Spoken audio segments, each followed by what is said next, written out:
ನಮಸ್ಕಾರ. ನಾನು ನಿಮ್ಮ ರೆಹಮಾನ್ ಹಾಸನ್. ಯಶ್ ಈಗ ಮತ್ತೊಂದು ಸರ್ಪ್ರೈಸ್ ಕೊಟ್ಟಿದ್ದಾರೆ. ಇನ್ಫ್ಯಾಕ್ಟ್ ನೆನ್ನೆನೆ ಗೀತು ಮೋಹನ್ ದಾಸ್ ಅವರು ಅದನ್ನು ಅನೌನ್ಸ್ ಮಾಡಿದ್ರು. ಸೊ ಇವತ್ತು ಮತ್ತೊಂದು ಟೀಸರನ್ನು ನಾವು ರಿಲೀಸ್ ಮಾಡ್ತೀವಿ ಅಂಥೇಳಿ, ಟ್ರೇಲರ್ ಬರುತ್ತೆ ಅಂಥೇಳಿ ಕಾಯ್ತಾ ಇದ್ರು. ಇಲ್ಲ, ಮತ್ತೆ ಇನ್ನೊಂದು ಟೀಸರನ್ನೇ ಬಿಟ್ಟಿದ್ದಾರೆ. ಟಾಕ್ಸಿಕ್ ಸಿನಿಮಾದ ಟೀಸರ್ ಇದು. ನೋಡಿದೆ ಟೀಸರ್, ನೀವು ಕೂಡ ಅಫ್ಕೋರ್ಸ್ ನೋಡಿರ್ತೀರಿ. ಈಗಾಗಲೇ ಲಕ್ಷಗಟ್ಟಲೆ ಕೋಟಿಗಟ್ಟಲೆ ವ್ಯೂಸ್ ಆಗ್ತಾನೆ ಇದೆ. ಮೊದಲು ಬಿಟ್ಟಂಥ ಒಂದು ಟೀಸರ್ಗೂ ಕೂಡ ಅದೇ ರೀತಿಯಾದಂಥ ಒಂದು ರೆಸ್ಪಾನ್ಸ್ ಸಿಕ್ಕಿತ್ತು.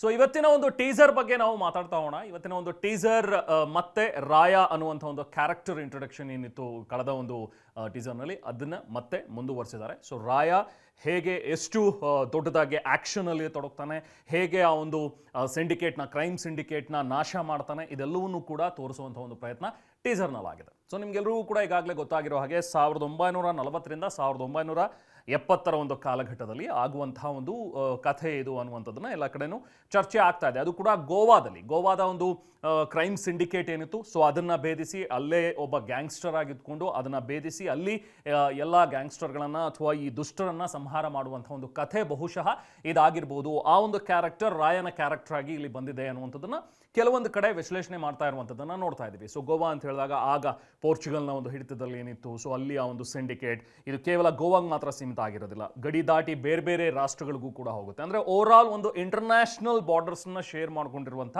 ಒಂದು ಕಥೆ ಅನ್ನುವಂಥದ್ದನ್ನು ಇಲ್ಲಿ ಹೇಳ್ಬೋದು ಬೇರೆ ಬೇರೆ ಭಾಗಗಳಲ್ಲಿ. ಯಾಕಂದರೆ ಅಲ್ಲೂ ಕೂಡ ನಾವು ಗಮನಿಸ್ಬೋದು, ಒಂದು ಬೀಚ್ ಸೈಡ್ನ ಒಂದು ವಿಜುವಲ್ಸ್ ಆಗಲಿ ಅಥವಾ ಒಂದು ಹಿಮದ ರಾಶಿ ಇರುವಂಥ ಒಂದು ಜಾಗ, ಇಲ್ಲೆಲ್ಲವೂ ಕೂಡ ನೋಡ್ತಾ ಇದ್ರೆ ಬೇರೆ ಬೇರೆ ಭಾಗಗಳಲ್ಲಿ ಹೋಗುತ್ತೆ, ಈ ಕಥೆ ಟ್ರಾವೆಲ್ ಮಾಡುತ್ತೆ ಅನ್ನುವಂಥದ್ದು ಪಕ್ಕ.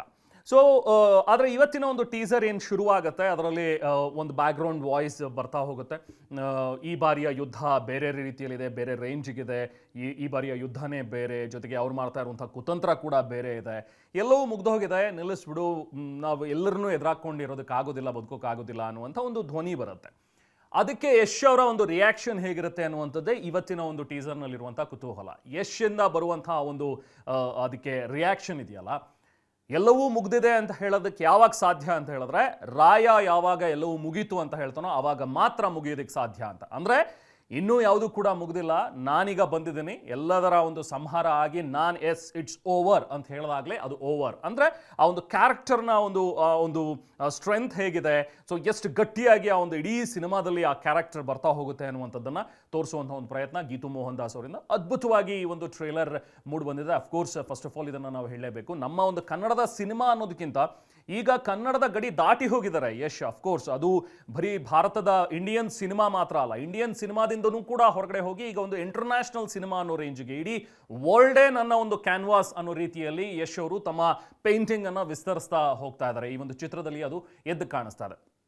ಭರ್ಪೂರಾಗಿರುವಂಥ ಒಂದು ಆ್ಯಕ್ಷನ್ ಸೀಕ್ವೆನ್ಸ್ಗಳು, ಆ ಒಂದು ರಾಯಲ್ ಸರ್ಕಸ್ ಒಳಗಡೆ ಯಶ್ ಎಂಟ್ರಿ ಆಗೋದು, ಅಂದರೆ ರಾಯ ಕ್ಯಾರೆಕ್ಟರ್ ಎಂಟ್ರ್ ಆಗುತ್ತೆ, ಅಲ್ಲಿ ವಿಲನ್ನ ಹೊಡೆಯುವಂಥ ಒಂದು ಆ್ಯಕ್ಷನ್ ಸೀಕ್ವೆನ್ಸ್, ಅದಾದ ನಂತರ ಬರುವಂಥ ಕೆಲವೊಂದಷ್ಟು ಫೈಟ್ಸ್, ಇದೆಲ್ಲವೂ ಕೂಡ ಅಫ್ಕೋರ್ಸ್ ಯಶ್ನ ಒಂದು ಮಾಸ್ ಲುಕ್ನಲ್ಲಿ ನೋಡಬೇಕು, ಆ್ಯಕ್ಷನ್ನಲ್ಲಿ ನೋಡಬೇಕು ಅಂತ ಇಷ್ಟಪಡುವಂಥವ್ರಿಗೆ ಎಲ್ರಿಗೂ ಕೂಡ ಈ ಒಂದು ಟೀಸರ್ ಖಂಡಿತವಾಗ್ಲೂ ಇಷ್ಟ ಆಗುತ್ತೆ.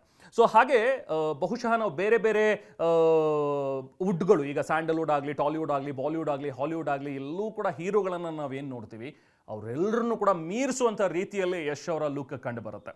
ಸೊ ಈಗ ಇನ್ನೊಂದು ಈ ಟೀಸರ್ನಲ್ಲಿ ಇರುವಂಥ ಮತ್ತೊಂದು ಸರ್ಪ್ರೈಸ್ ಅಂತ ಹೇಳಿದ್ರೆ, ರಾಯ ಕ್ಯಾರೆಕ್ಟರ್ ನೋಡಿದ್ವಿ ನಾವು ಲಾಸ್ಟ್ ಟೈಮ್ ಟೀಸರ್ನಲ್ಲೂ ಕೂಡ. ರಾಯ ಕ್ಯಾರೆಕ್ಟರ್ ಹೇಗಿದೆ ಅನ್ನೋದನ್ನು ನೋಡಿದ್ವಿ, ಅದೇ ರೀತಿಯಾದಂಥ ಹೆವಿ ಬಿಯರ್ಡ್, ಆ ಒಂದು ಮಾಸ್ ಲುಕ್ ಇರುವಂಥ ಯಶ್. ಸೊ ಇಲ್ಲೂ ಕೂಡ ಅದು ಕಂಟಿನ್ಯೂ ಆಗುತ್ತೆ. ಆ ಒಂದು ಬಾತ್ ಟಬ್ನಿಂದ ಅವರು ಹೊರಗಡೆ ಬಂದು ಆ ಕೊಡುವಂಥ ಲುಕ್ ಇದೆಯಲ್ಲ, ಫೆರೋಷಿಯಸ್ ಲುಕ್, ಅದ್ಭುತವಾಗಿ ಕಾಣಿಸ್ತಾರೆ ಯಶ್ ಈ ಒಂದು ಲುಕ್ನಲ್ಲಿ.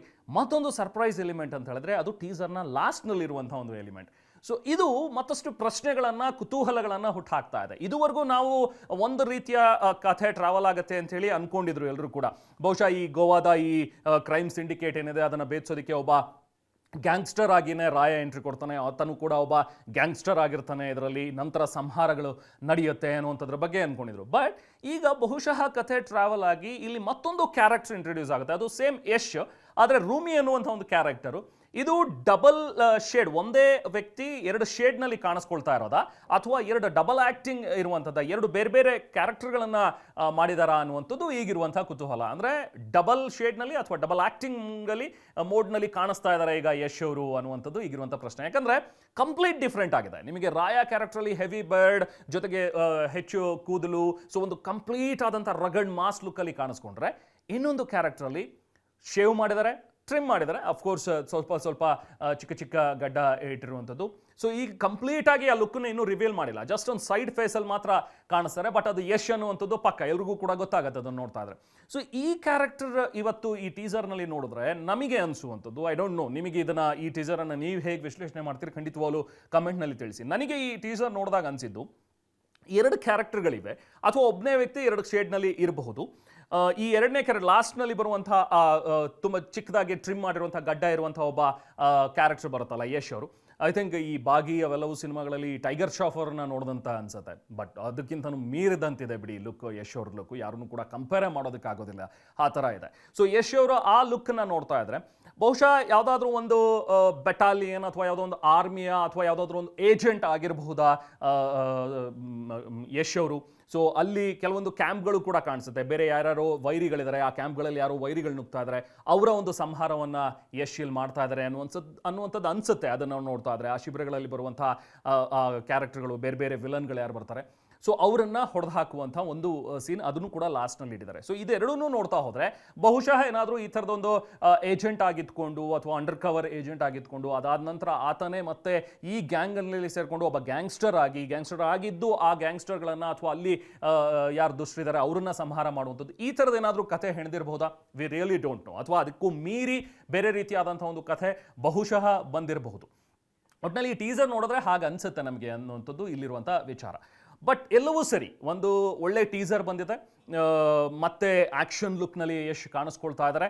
ಬಟ್ ಒಂದೇ ಒಂದು ಪ್ರಶ್ನೆ ನಮಗೆ ಇಲ್ಲಿ ಕಾಡುವಂಥದ್ದು, ಇಷ್ಟೊಂದು ಬ್ಲಡ್ ಶೇಡ್, ಇಷ್ಟೊಂದು ಕ್ರೈಮ್ನ ವೈಭವೀಕರಣ ನಿಜಕ್ಕೂ ಕೂಡ ಅವಶ್ಯಕತೆ ಇದೆಯಾ ಅನ್ನುವಂಥದ್ದು ಸಹಜವಾಗಿ ಎಲ್ಲರಲ್ಲೂ ಕೂಡ ಕಾಡುವಂತಹ ಒಂದು ಪ್ರಶ್ನೆ. ಹಾಗಂತ ನಾವು ಇದನ್ನು ನೆಗೆಟಿವ್ ಆಸ್ಪೆಕ್ಟಲ್ಲಿ ಅಥವಾ ಇದು ಮಾಡಲೇಬೇಕು ಅನ್ನುವಂಥದ್ದನ್ನು ಯಾವುದೂ ಕೂಡ ಇಲ್ಲಿ ನಾವು ಹೇಳ್ತಾ ಇಲ್ಲ. ಯಾಕಂದರೆ ಈ ಹಿಂದೆ ಬರ್ತಾ ಇರುವಂಥ ಸಿನಿಮಾಗಳನ್ನು ನಾವು ನೋಡಿ, ಆ್ಯನಿಮಲ್ ಸಿನಿಮಾದಿಂದಲೂ ಕೂಡ ನಾವು ನೋಡಿದ್ರೆ ಈ ವೈಲೆನ್ಸ್ ಅನ್ನುವಂಥದ್ದನ್ನು ತುಂಬ ವೈಭವೀಕರಣ ಮಾಡಲಾಗ್ತಾ ಇದೆ. ಬ್ಲಡ್ ಶೇಡ್ ಇದೆಲ್ಲವೂ ಕೂಡ ಆ್ಯನಿಮಲ್ ಆಯಿತು, ಅದಾದ ನಂತರ ಇತ್ತೀಚೆಗೆ ಬಂದಂಥ ಧುರಂಧರ್ ನೋಡಿ, ಧುರಂಧರ್ ಮತ್ತು ಇದರಲ್ಲಿ ಆ ಟೀಸರ್ನಲ್ಲಿ ಒಂದು ಸಾಮ್ಯತೆ ಅಂತ ನಾವು ನೋಡಿದ್ರೆ, ಅಲ್ಲೂ ಕೂಡ ಅಕ್ಷಯ್ ಖನ್ನಾ ಆ ರೆಹಮಾನ್ ಡಕಾಯ್ಟ್ ಅನ್ನುವಂಥ ಒಂದು ಕ್ಯಾರೆಕ್ಟರ್ ತನ್ನ ಅಪ್ಪನನ್ನ ನಡುಬೀದಿಯಲ್ಲಿ ಒಂದು ಮಾರ್ಕೆಟ್ ಏರಿಯಾದಲ್ಲಿ ಆತನನ್ನು ಆ ವೆಯ್ಟ್ ಕಲ್ಲೇನಿರುತ್ತಲ್ಲ, ಅಂದರೆ ನಾವೇನು ತೂಕ ಹಾಕ್ತೀವಲ್ಲ ಆ ಒಂದು ವೇಯಿಂಗ್ ಮಷೀನ್ನಲ್ಲಿ ಆ ಕಬ್ಬಿಣದ ಒಂದು ತೂಕವನ್ನು ಇಡ್ತೀವಲ್ಲ, ಆ ತೂಕದ ಒಂದು ಕಲ್ಲನ್ನು ತಗೊಂಡು ಆತನ ಮುಖವನ್ನು ಜಜ್ಜಿ ಸಾಯಿಸುವಂಥ ಒಂದು ದೃಶ್ಯ, ಅದು ನೋಡಿದಾಗ ಎಂಥವ್ರಿಗೂ ಕೂಡ ಒಂಥರ ಅನ್ಸುತ್ತೆ, ಏನಪ್ಪ ಇದು ಇಷ್ಟು ಮಟ್ಟಿಗೆ ವೈಲೆನ್ಸ್. ಅಫ್ಕೋರ್ಸ್ ಕೆಲವರು ಅದನ್ನು ಎಂಜಾಯ್ ಮಾಡ್ಬೋದು, but most of the people, ನನಗಂತೂ ಪರ್ಸ್ನಲಿ ನಾನು ಹೇಳ್ತೀನಿ, ನನಗಂತೂ ಅದನ್ನು ಎಂಜಾಯ್ ಮಾಡಲಿಲ್ಲ. ನಾನು ಅದನ್ನು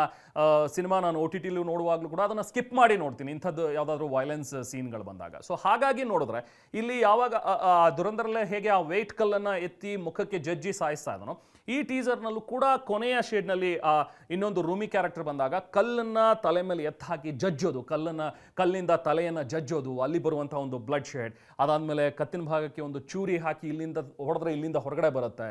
ಸೊ ಅದಾದಮೇಲೆ ಇನ್ನೊಂದು ಮರ ಕಡಿಯುವಂಥ ಒಂದು ಮಷಿನ್ ತೊಗೊಂಡೋಗಿ ಕತ್ತನ್ನು ಕತ್ತರಿಸೋದು, ಆಗ ರಕ್ತ ಚಿಮ್ಮೋದು. ಇದು ರಿಯಲಿ ವಿ ಡೋಂಟ್ ನೋ ಯಾಕೆ ಈಗಿನ ಯುವ ಸಮೂಹ ಅದನ್ನು ಇಷ್ಟಪಡ್ತಾ ಇದೆ ಅಂತನಾ, ಅಥವಾ ನಾವು ಇನ್ನೇನು ಇದನ್ನು ಇನ್ನಷ್ಟು ಇದೇ ಥರ ವೈಭವೀಕರಿಸೇನೆ ತೋರಿಸ್ಬೇಕು, ಆಗಲೇ ಜನ ಇದನ್ನು ಇಷ್ಟಪಡ್ತಾ ಇದ್ದಾರೆ ಅನ್ನುವಂಥದ್ದು. ಯಾಕಂದರೆ ಪ್ರೂವ್ ಆಗಿದೆ. ಈಗ ನಿಮಗೆ ಆ್ಯನಿಮಲ್ ಸಿನಿಮಾ ನಾವೆಲ್ಲರೂ ಅಂದ್ಕೊಂಡ್ವಿ, ಏನಪ್ಪ ಇಷ್ಟೊಂದು ಬ್ಲಡ್ ಶೇಡ್ ಇದೆ, ಫ್ಯಾಮಿಲಿ ಹೋಗಿ ನೋಡೋಕ್ಕಾಗತ್ತಾ, ಮಕ್ಕಳು ಹೋಗಿ ನೋಡೋಕ್ಕಾಗತ್ತಾ, ಏನಾಗುತ್ತೆ ಈ ಸಿನಿಮಾ ಅಂತ. ಬಟ್ ಇಂಟ್ರೆಸ್ಟಿಂಗ್ಲಿ ಅಥವಾ ಸರ್ಪ್ರೈಸಿಂಗ್ಲಿ ಆ ಒಂದು ಚಿತ್ರ ತುಂಬಾ ಚೆನ್ನಾಗಿ ಕಲೆಕ್ಷನ್ ಮಾಡ್ತು. ಅದಾದ ನಂತರ ಧುರಂಧರ್ ಕೂಡ, ಈಗ ನೋಡಿ ಧುರಂಧರ್ 2 ಸೇಮ್ ಡೇಟಿಗೆ ಬರ್ತಾ ಇದೆ, ಮಾರ್ಚ್ 19, ಮತ್ತು ಯಶ್ ಅವರ ಟಾಕ್ಸಿಕ್ ಕೂಡ ಮಾರ್ಚ್ 19ಗೆ ಬರ್ತಾ ಇದೆ. ಸೊ ಈಗಾಗಲೇ ಚರ್ಚೆಗಳ ಆರಂಭವಾಗ್ತಾ ಇದೆ, ಟಾಕ್ಸಿಕ್ ಸಿನಿಮಾ ಧುರಂಧರ್ 2ನ ಧೂಳೆಬ್ಬಿಸ್ಬಿಡುತ್ತೆ ಅಂಥೇಳಿ. ಈಗಾಗಲೇ ಕೆಲವೊಂದು ಕಡೆ RIP ಧುರಂಧರ್ 2 ಅಂತಲೂ ಕೂಡ ಕೆಲವೊಂದಿಷ್ಟು ಜನ ಹ್ಯಾಶ್ಟ್ಯಾಗ್ ಹಾಕ್ತಾ ಇದ್ದಾರೆ. ಅಂದರೆ ಯಶ್ ಅವರ ಈ ಸಿನಿಮಾ ಟಾಕ್ಸಿಕ್ ಸಿನಿಮಾದ ಟೀಸರ್ ಆ ಮಟ್ಟಿಗಿನ ಒಂದು ಹವಾ ಕ್ರಿಯೇಟ್ ಮಾಡ್ತಾ ಇದೆ. ಬಟ್ ಸ್ಟಿಲ್ ಐ ಡೌಟ್ ಈಗ ಈ ರೀತಿಯಾದಂಥ ಒಂದು ಟ್ರೆಂಡ್ ಏನಿದೆ, ಈ ಥರದ ವೈಲೆನ್ಸನ್ನು ವೈಭವೀಕರಿಸುವಂಥದ್ದು, bloodshed, too much of bloodshed, ಇದೆಲ್ಲವೂ ಕೂಡ ಎಷ್ಟು ಮಟ್ಟಿಗೆ ಜನ ಬಿಗ್ ಸ್ಕ್ರೀನ್ ಮೇಲೆ ತಡ್ಕೋಬಹುದು ಅಂತೇಳಿ ಪರ್ಸ್ನಲಿ ನನಗಂತೂ ಖಂಡಿತ ಇಷ್ಟ ಆಗೋದಿಲ್ಲ. ಈ ಥರದೊಂದು ಬ್ಲಡ್ ಶೇಡು, ಈ ಥರದೊಂದು ವೈಲೆನ್ಸನ್ನು ವೈಭವೀಕರಿಸುವಂಥದ್ದು ವಿ ಡೋಂಟ್ ನೋ. ತುಂಬ ಜನ ಅದನ್ನು ಇಷ್ಟಪಡೋರಿದ್ದಾರೆ, ಅದಕ್ಕೋಸ್ಕರನೇ ಸಿನಿಮಾಗಳು ತುಂಬ ಚೆನ್ನಾಗಿ ಕಲೆಕ್ಷನ್ ಕೂಡ ಮಾಡ್ತಾ ಇರುವಂಥದ್ದು. ಸೊ ಆ ಪಾಯಿಂಟ್ ಆಫ್ ವ್ಯೂ ಅಲ್ಲಿ ನೋಡ್ತಾ ಹೋದರೆ ಖಂಡಿತವಾಗ್ಲೂ ಟಾಕ್ಸಿಕ್ ಸಿನಿಮಾ ಕೂಡ ಒಂದು ದೊಡ್ಡ ಹೈಪನ್ನಂತೂ ಕ್ರಿಯೇಟ್ ಮಾಡಿದೆ, ಒಂದು ದೊಡ್ಡ ಟಾಕ್ನಂತೂ ಕ್ರಿಯೇಟ್ ಮಾಡಿದೆ. ಧುರಂಧರ್ 2 ವರ್ಸಸ್ ಟಾಕ್ಸಿಕ್ ಅನ್ನುವಂಥ ಒಂದು ಫೈಟ್ನಲ್ಲಿ ಯಾರು ಗೆಲ್ತಾರೆ ಅನ್ನುವಂಥದ್ದು ಅಫ್ಕೋರ್ಸ್ ಮಾರ್ಚ್ 19 ನಂತರ ಅದು ಗೊತ್ತಾಗೇ ಆಗುತ್ತೆ. ನಿಮಗೆ ಇವತ್ತಿನ ಯಶ್ ಅವರ ಒಂದು ಟೀಸರ್, ಅವರ ಒಂದು 2 ಕ್ಯಾರೆಕ್ಟರ್ಗಳು, ಅದ್ರ ಬಗ್ಗೆ ಏನು ಅನ್ಸುತ್ತೆ, ಈ ಬ್ಲಡ್ ಶೇಡ್ ಬಗ್ಗೆ ನಿಮ್ಗೆ ಏನು ಅನ್ಸುತ್ತೆ, ನೀವು ಕಮೆಂಟ್ ಮಾಡಿ ತಿಳಿಸ್ಬೋದು. Thank you so much.